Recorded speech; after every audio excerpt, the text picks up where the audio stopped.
شبلك شابر أشرار أبونا لو بزرعنا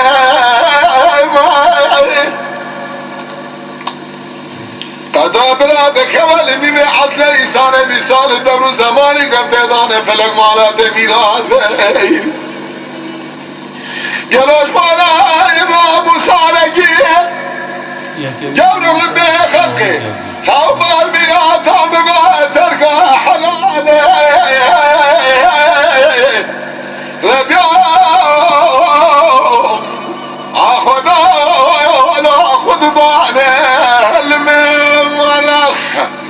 أغل من المال أغل خير نديم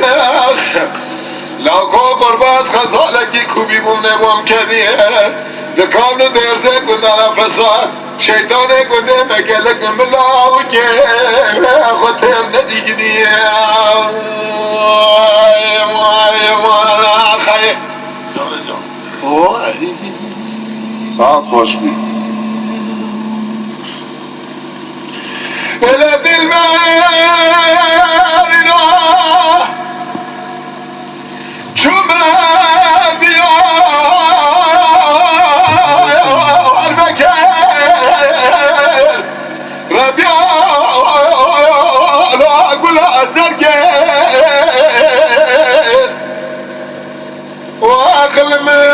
واقل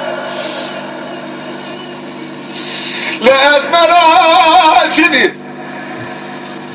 ودي المرال كبرى خدا المورك الموال الدار الدنيا قالك اليوم من برشامي خذيتنا قال الله خلقي ديتين نبي دور زمان هذا البر الراب وصالك يا دوست دست حلاله وقرده خدا ربيع